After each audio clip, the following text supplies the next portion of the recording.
La Diaspora des Bulles, c'est votre rendez-vous consacré, destiné à la BD, la bande dessinée. Et ce matin, je suis contente de retrouver Didier Passamonique. Bonjour Didier. Bonjour Ilana. Je le rappelle, faut-il le rappeler, vous êtes directeur de la rédaction du site Actua BD, une véritable encyclopédie de la BD sur le net. Alors aujourd'hui Didier, c'est une spéciale Algérie, avec 2 bandes dessinées qui traitent du sujet à l'occasion des 60 ans de l'indépendance du pays que vous allez nous présenter.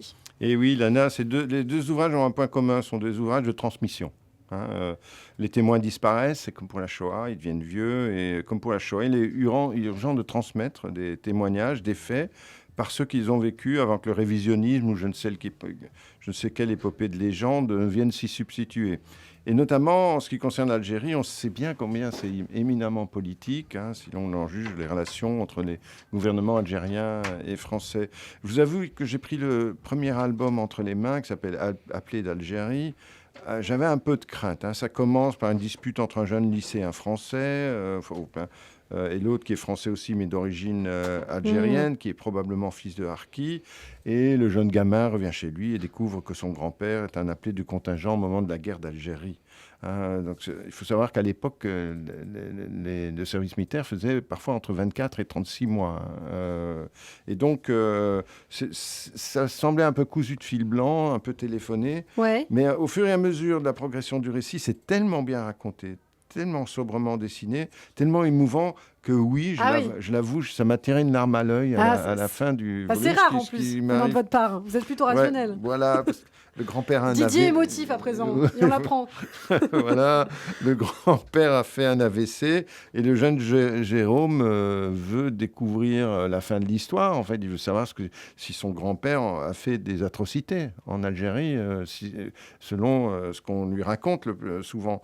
Et il recompose le puzzle. Et là où c'est vraiment émouvant, c'est dans ce livre écrit par Souane Merali et dessiné par Deloupi, c'est des auteurs d'Algérienne, c'est que il arrive à trouver un témoin, il arrive à retrouver l'enfant que son grand-père a sauvé en 62 au moment des événements d'Algérie. Et c'est très, très émouvant. Et donc ça, c'est Appelé d'Algérie de Souane Merali et Deloupi aux éditions Marabule. Alors, on passe à l'autre ouvrage dont vous allez nous présenter, toujours sur l'Algérie. Cet ouvrage, donc paru à l'occasion de l'anniversaire de l'indépendance de l'Algérie, c'est Alger, retour par Fred Nedart. Eh bien, oui, j'ai adoré ce livre. Ouais. Il y aura beaucoup d'autres livres de BD sur l'Algérie, mais ici, on pourrait dire que c'est une espèce de fiction pédagogique à contenu historique. Et l'idée est ancienne. Il s'agit d'instruire en s'amusant, c'est-à-dire d'apprendre sur l'Algérie en lisant une BD. Et là, nous sommes véritablement dans une œuvre de transmission. Souvenez-vous de Maus d'Arch Spiegelman. Ce n'était pas une bande dessinée documentaire sur Auschwitz. C'était un livre qui relatait la relation d'un enfant de rescapé d'Auschwitz avec son père. Oui. Et comme deuxième génération de Michel Kichka, c'est un peu le même principe. Et donc, c'est une tentative de comprendre le traumatisme du père et son impact sur son fils. Faut se souvenir que le frère de Spiegelman s'était suicidé, le frère de Kichka aussi. Donc, c'était la mère qui s'est suicidée. Je me souviens plus trop bien.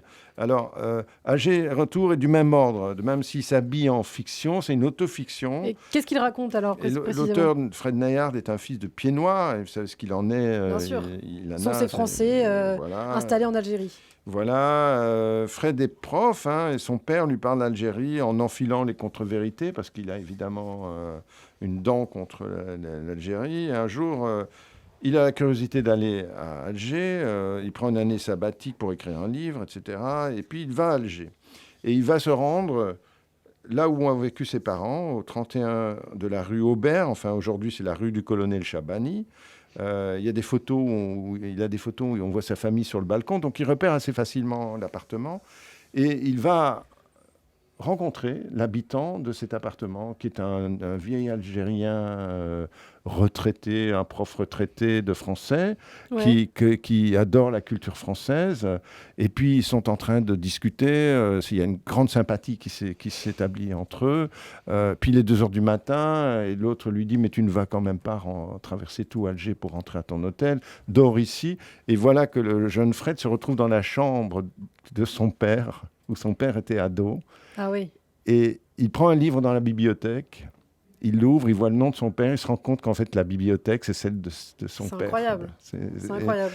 Et voilà. Et ça donne un peu le ton de ce livre, qui est un livre empathique, un livre extrêmement intelligent, où on voit le prof dialoguer avec des élèves immigrés pour raconter tout ça.